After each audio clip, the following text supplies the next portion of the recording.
everybody. Welcome to Bourbons and Bullshit. Big Boss Hog on the numeral 11.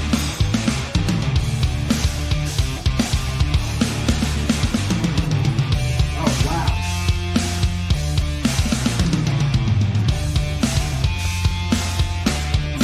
What's up, guys?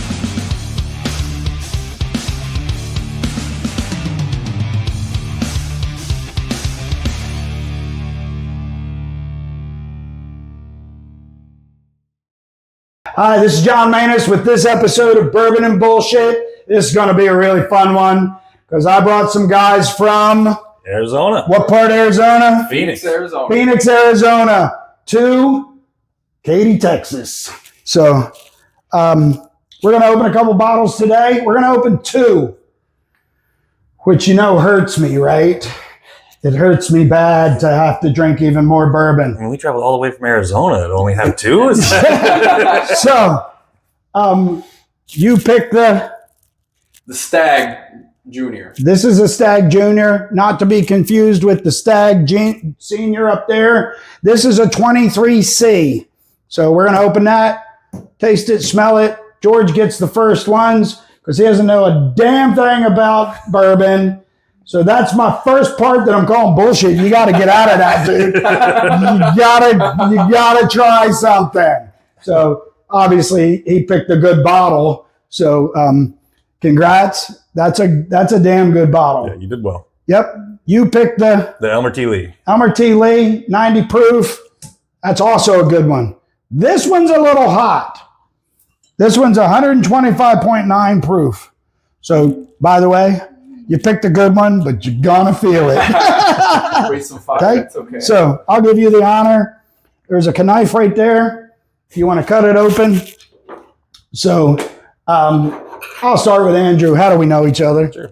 So just through business, working in the storage industry, we ran into each other the first time in Napa at a conference and dreamed up the idea of throwing the big bourbon party last year in Texas. That's funny.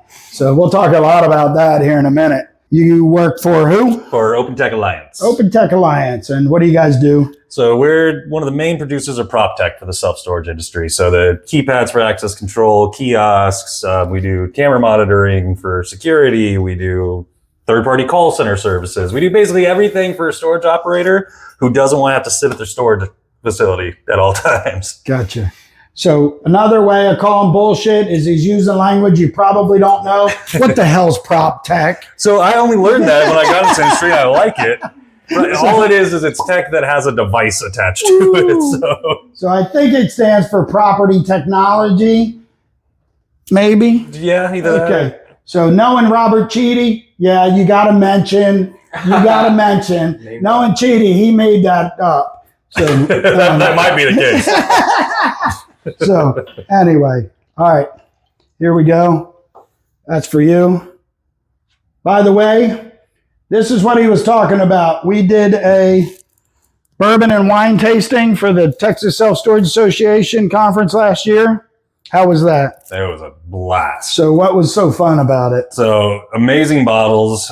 I mean, we were talking about it earlier. We were planning to have, just a few out there to sample and test. Instead, we had 30-something bottles that people were drinking out of, plus really high-end wine, plus the food was just phenomenal. All right, this is my shout-out to my buddy Robert, who owns Peché in Austin. It's a French restaurant. Johnny's the cook. He's the chef. I don't think you call them cooks these days. But absolutely amazing chef. Absolutely amazing. And food was amazing. Yeah, absolutely. So they did heavy hors d'oeuvres and what was that beef called? Beef tenderloin. Yeah. Like a Chateaubriand. Chateaubriand, that's what it was called. And Mike Lotta walked away with a plate of it like this big. It was so good. And it was heavy hors d'oeuvres. They just kept coming and coming and coming. But they had like 30 different bottles of bourbons. One of the ones that they had was this Widow Jane that I went out and bought. It's about $100 a bottle. And man, is that good. So, all right, I'll let you guys sniff it first. Ooh, that smells hot. You got to get past the heat before you actually smell it. It does, doesn't it? Yeah. What does it smell like? Nail polish remover Yes, at first. at first. And vanilla. That's why, by the way, that's why you're supposed to swirl it, because that's the ethanol come off the top of it. So, George, I'll share with you a little bit. Sniff from the top of the glass, and you sniff with each nostril because you'll get 2 different smells out of it. So, smell light vanilla, Yeah, smell vanilla, smell a little bit of caramel. a little bit of caramel.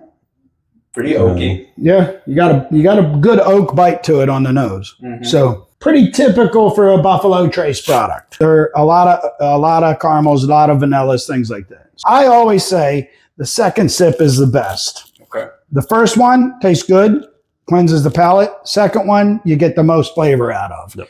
Third one, you're on your way. So Starting to do the job. All right. cheers. Cheers. Welcome Cheers. to Texas. Thank you.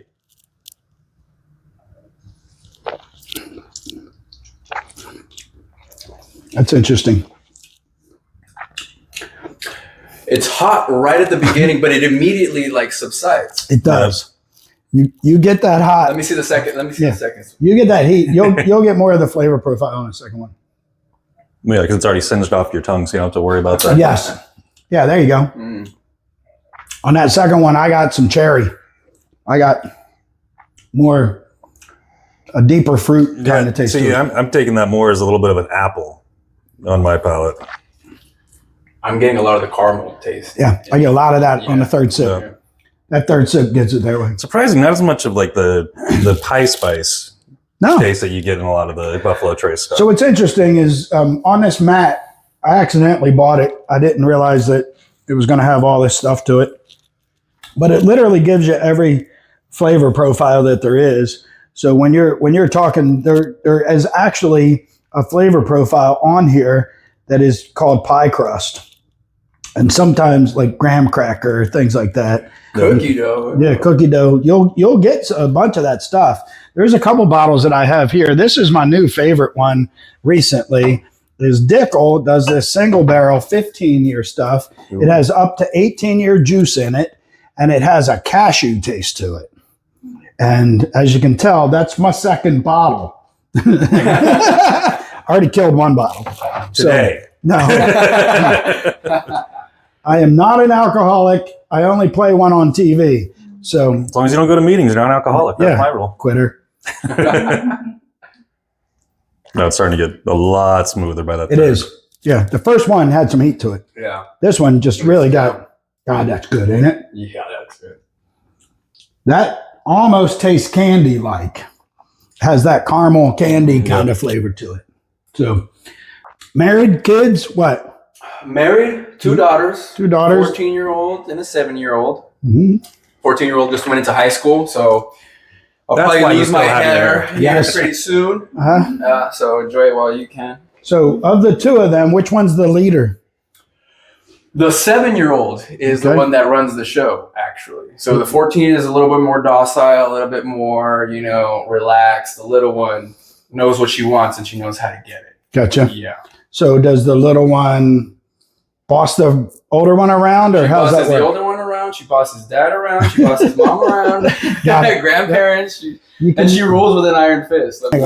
So, Yeah, so about a week or 2 ago, I forget how it came about, but I smiled and she looked at me. No, scratch that. I made a comment about her teeth because she lost a couple of teeth in her. at that age, Yeah. gotcha. And I was like, oh, you look so cute with your little gaps on your teeth. And she looked at me with a straight face and said, at least I don't have buck teeth. Like, Okay, all right. I'm out. Mm-hmm. Thanks. So now every time we pass by a Buc-ee's, they're like, so are you going to go talk to him about getting some of that? Hey, Dad, when are you going to be the mascot? Yeah, exactly. That's amazing. Yeah, so never a dull moment with the little one. That is really good. Yeah. Good. I'd do that a second time. So there's a couple that I've had that I really didn't care for, but I'm a big rye guy. So I like a good rye because it has an earthy kind of taste to it. But all these sweeter ones are just so good. Really good. And I will say, for everything that it has in it, it's not as sweet as I've seen some of them. Like I was actually thinking about that. It's not that sickly sweet that you sometimes get. Nope. This one, it's got a little heat to the back end of it. Mm-hmm. And almost a light black pepper, white pepper kind of on the back end part of it. You get that really good full caramel flavor in the middle of it. It's really good. Yep. So, Good choice. did you grow up in Phoenix? For the most part, I was actually born in Amarillo, so I'm not a first-time Texas visitor. Gotcha. Then we moved out to Arizona when I was a kid, moved back to Dallas for a little bit, moved back out there, grew up the rest of the way in Phoenix, and then since then I've lived all over the damn country and just keep going back because I'm a glutton for heat, apparently. Yeah. Yeah. So, what took you back to Phoenix this time? This last time was my ex-wife who demanded that we move back from Colorado. Ex-wife. Right. Gotcha. Well, to be clear, my second ex-wife. Holy shit. Wow. Didn't learn the first time. This is a one-time roller coaster ride for me. This roller coaster stops, I get off. I'm done. 42 years. Wow. Oh, wow. That's why they make bourbon. Yeah. What are you talking about? Yeah. Exactly why they make alcohol. That is exactly it's for why. marriage. Or divorce lawyers, divorce, whatever. Parenthood or, really anything. What's great about bourbon is it just helps with so many things. Yes, it does. Best medicine in the It's world. the best medicine in the world. I was going to say wife, but apparently there's been 3 kids. A few. A few. So we've got 7. 7 kids. I got so many comments. Go ahead. All you have 7, or that's So a I blended made family? for my now wife, 3rd time's the charm. So far, this one's been working. It's That's been good. the longest run. Yeah, it's been 6 months, but anyway. Go ahead. That's 3 times longer than the other. But yeah, so I made 4, she made 3, and we're like, hey, here's a good idea. Let's blend blend them this together. up, and Yeah. what could go wrong? Everything. So, how old? So 25 all the way down to 10. Oh, wow. So you still got kids at home and everything. Yep. For an old shit like you, that's a lot. It's a lot. I still have 4 at the house. Holy moly. Got number 5 out to ASU. Okay. The other 2 have already graduated college, and then I also have a granddaughter who's really the only one I care about at this point. So. Wow. Wow. So tell me what you guys do at OpenTech. Like what's your job? What's your job? Things like that. So- I am the assistant to the sales guys. That is my job, Gotcha. purely. And I am one of those sales guys. They call it VP of sales, but I'm just the assistant to the Gotcha. sales guy. Anymore? I'll take You're it. going to be a I'll lightweight. take a little splash. So That's good. So you're VP of sales. You guys are traveling Texas right now. Right. So what are you that's doing? my territory. So I have Oh, gotcha. Texas all the way up to the Dakotas, Manitoba, Saskatchewan, and Latin America. Okay. Yeah. Why Latin America? Come on. Come on. I had to bust your balls, right? So that's I was why starting to feel left this is out, the man. bullshit part of the call. So, Yeah. So we're out here meeting, with customers, prospects, and stuff like that, because Texas wants to do business face to face, right? Yeah. So we're out here, shaking babies and yep. So whatever they say. obviously you guys know Scott Warden. Yes. So Scott- Yeah. Scott Warden, who's a co-founder of StoreSuite that I'm part of, used to work with OpenTech, used to do what George does. Yep. And I had the privilege of working with Scott Warden a little while, maybe about 2 years before. so there's a funny story behind the day I met Scott. Mhm. Was his 3rd day of employment with OpenTech. Oh yeah. Yeah, it didn't go so well. Because the second born is an asshole. I'm just saying. This is true. Not bullshit. So yeah, he actually came to Texas to do the same thing you guys are doing right now. He did a tour, met with the different people, and I went to my first baseball game with Scott, and we went to watch the Astros play. Mhm. And Scott will tell you, I'd rather watch paint dry Sure. Yeah. until the Astros got as good as they are now, and now they're fun to watch. And then when I toured OpenTech a couple years later, he took us to the Diamondbacks game Mhm. and had a suite, and because he used to work for the Diamondbacks. Yeah. And so that was my second baseball game ever. So it was all through OpenTech, and Oh, wow. I got a lot of history with OpenTech. When I went out on my own, the first conference I ever went to was the ski workshop, Yeah. and Was that up in Whistler? it was in, I want to say Vail, maybe. Mhm. I've been to a couple of them. I was in Big Sky, I was in Vail, but I think this one was in Vail. and Robert invited me. He got a whole bunch of people together to go fly fishing. And it was the first time I fish a lot. And as you can tell, I got water right out back. So my escape from life is going fishing. And he took me fly fishing, first time I ever fly fished. And I went with Bill Hoban from William Wine Group. And me and him had a guide, and the guide walked us all the way upriver. There was probably another 13 people who had like 4 other guides, and they stayed downriver. And we caught 9 fish, and the 13 of them caught 2. Oh, wow. Oh, yeah. We slayed it, and they didn't catch anything.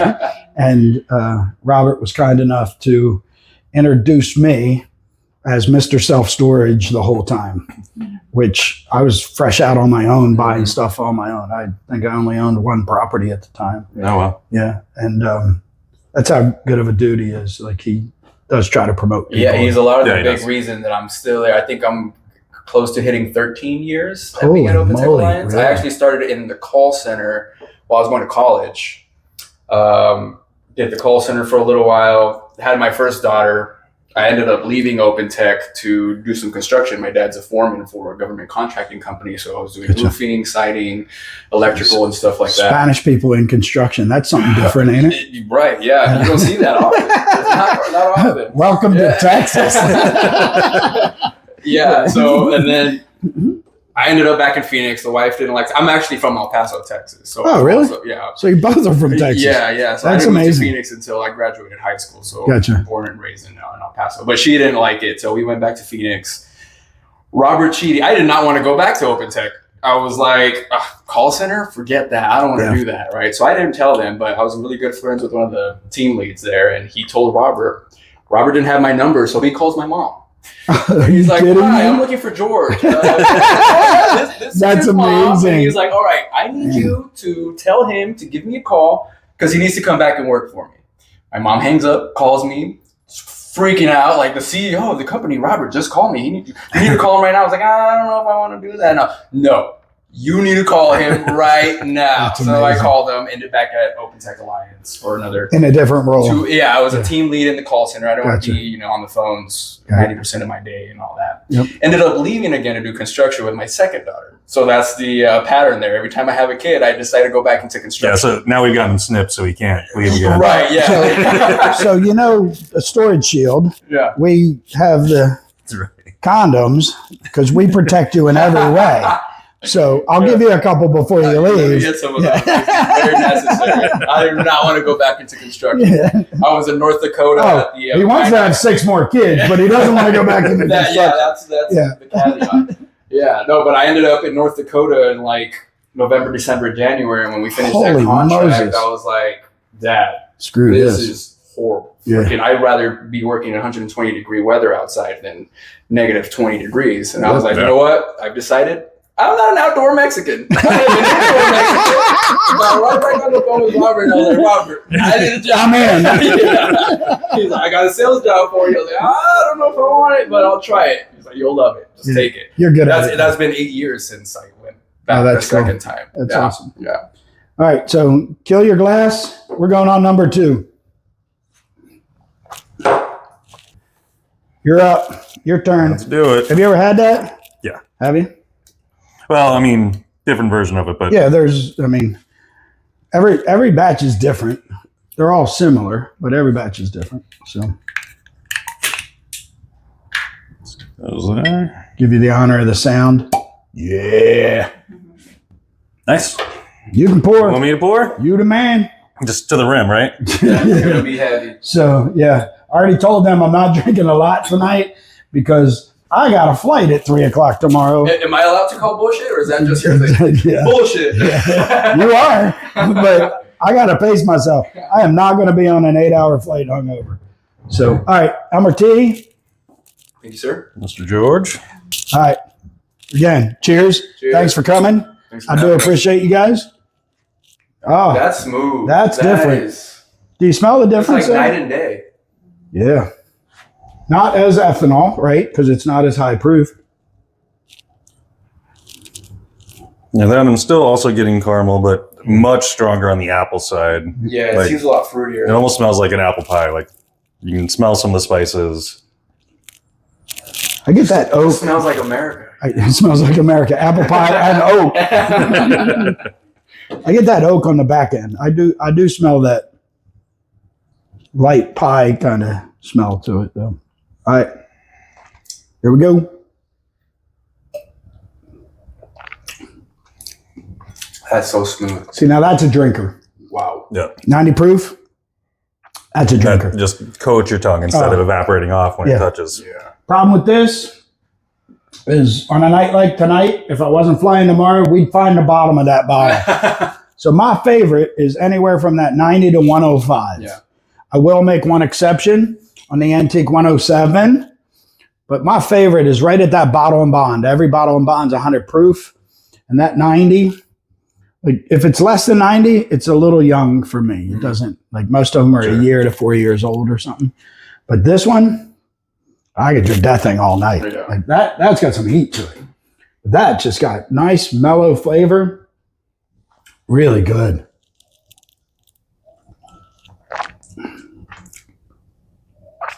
Yeah. I could have this with my breakfast, like apple. It's so good, though. Mm-hmm. I get a really light kind of peach taste to it on the back end there. And a really faint, kind of towards the back end of your tongue, really faint tobacco. Yeah. Yeah. Mhm. That's so it's funny because I had a weird taste, I'll call it, on the third sip. And I was like, what is, and that's what it is. It's that tobacco kind of flavor because it's unexpected. When you're drinking something that has a caramel, brown sugar, vanilla, a little bit of dry fruit, something, and then you get that black pepper or you get that back end of a tobacco or something like that. That's exactly what it was. I got that little tobacco. I was like, wait a minute, that came out of nowhere. That's really good. All right, so what do you guys? Choice. Yep, That's good call, guys. That's Good call. the one. What do you guys do for fun? Golf. Really? Oh yeah, I've been playing 2 years now, and I'm obsessed. I'm so proud that I got my oldest to join the golf team in high school. Cool. So now, hopefully, she'll give me some pointers after she gets a little bit better. Right? That was my thing. You know, you get better, you kind of show me how to do it. And then, There you go. So, what's your handicap? What do you even count? I Strokes. just started counting, Gotcha. and I've only He's a broken decent golfer, 100 though. one time. It's funny And you it say was- that because I played up until I was 23, which is a long time ago. I never broke 100. Mm-hmm. And I was very athletic as a kid. And I thought, shit, this is easy. It really brings you back first hole- to reality. The first hole I ever played, Yeah. 12 strokes, never put it in the hole. I was like, F this, I'm out. Sounds like probably No. the other your Yeah. first. Yeah. 12 strokes and never got it in the hole. I saw where you went there. Yeah, just brutal. Yeah. And I thought, what an easy game. Take that, put it in. Not easy. Yeah, the ball's No. not moving. I don't have a freaking 200-pound lineman coming at me. I could hit the shit Nope. out of this thing. Yeah, I've got a buddy of mine in West Virginia. He's one of my closest friends, Jeff Burnett. Shout out to you, brother. He's the manager of a golf course now, city golf course, and the boy plays his ass off. Yeah. Like, I don't know what his handicap is. I'm going to guess it's like a 3 handicap or something, maybe at most. But he lies about it all the time because then when you go play him, he kicks your ass.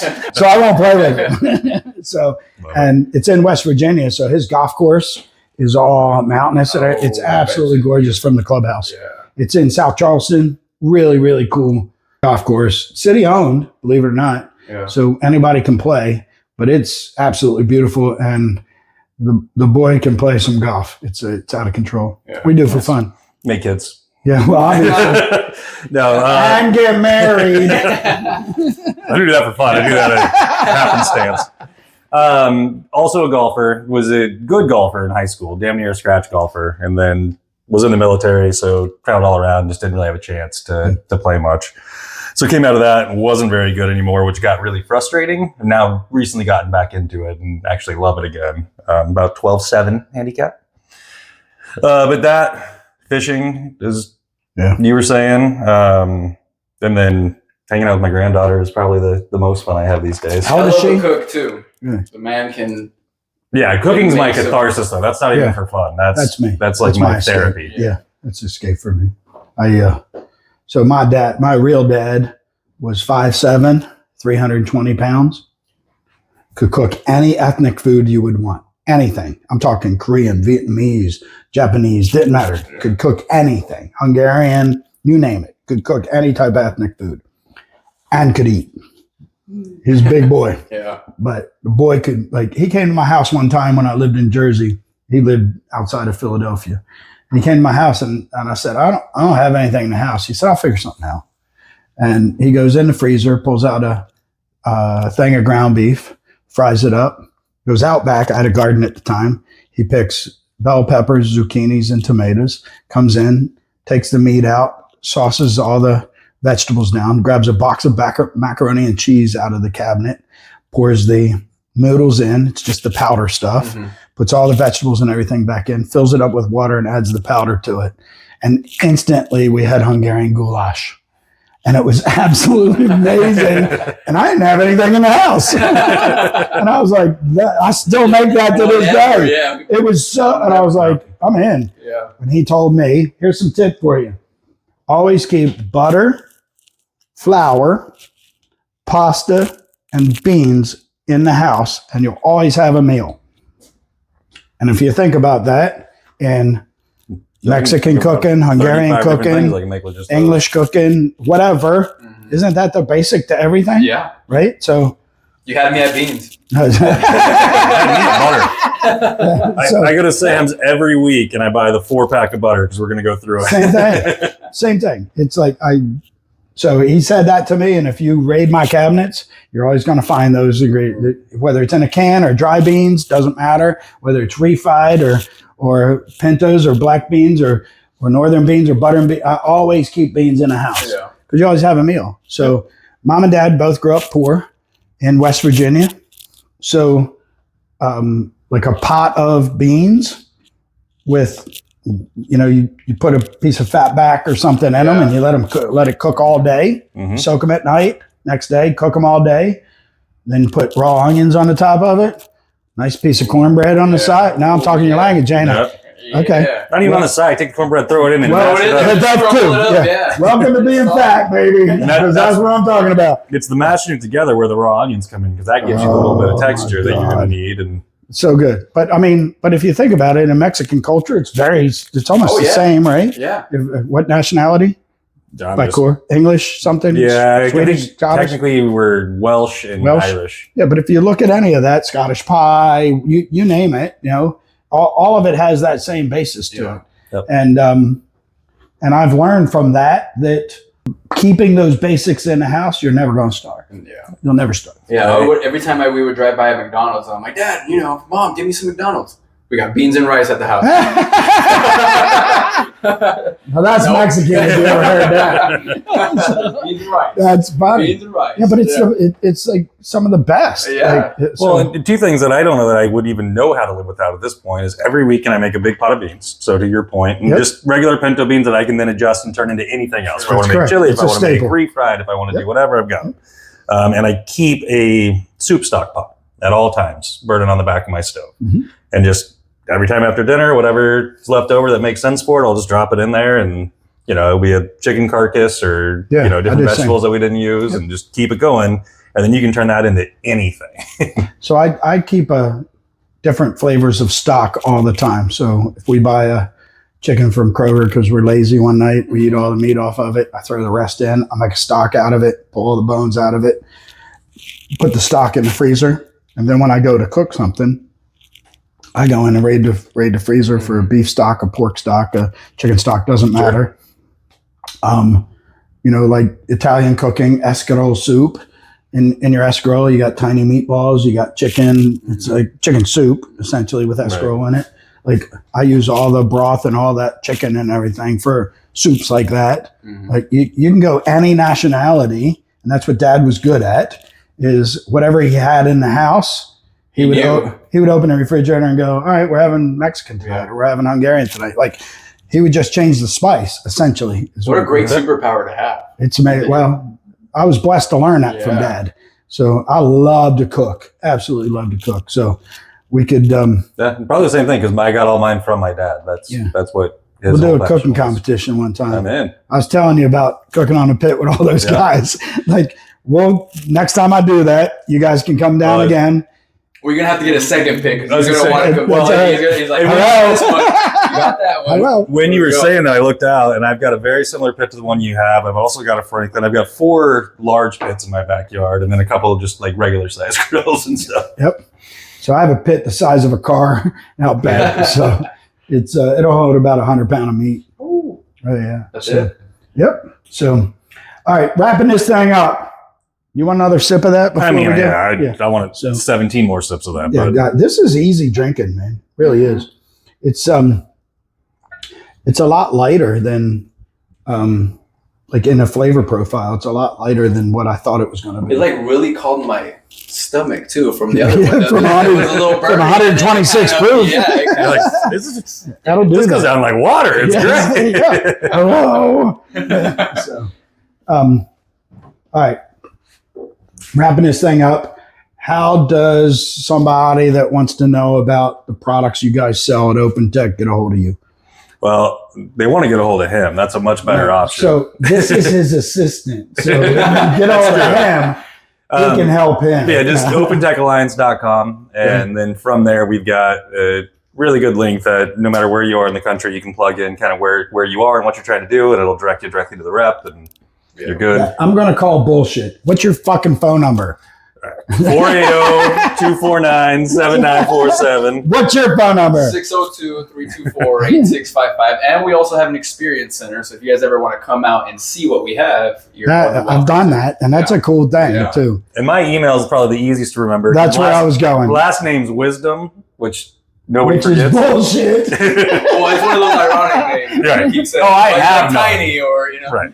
I just get to pretend because it's already in my name. But so it's just awisdom@OpenTechAlliance.com. And that's the easiest way. Gotcha. Email? Mine's a little harder. Yeah. So listen up. It's Well, I'm older than you. Becerra Who, at what? OpenTechAlliance.com. What? That's JBECERRA at OpenTechAlliance. So, all right. They do a lot of stuff. They do a lot of cool stuff. They said cameras, gates, call center, AI.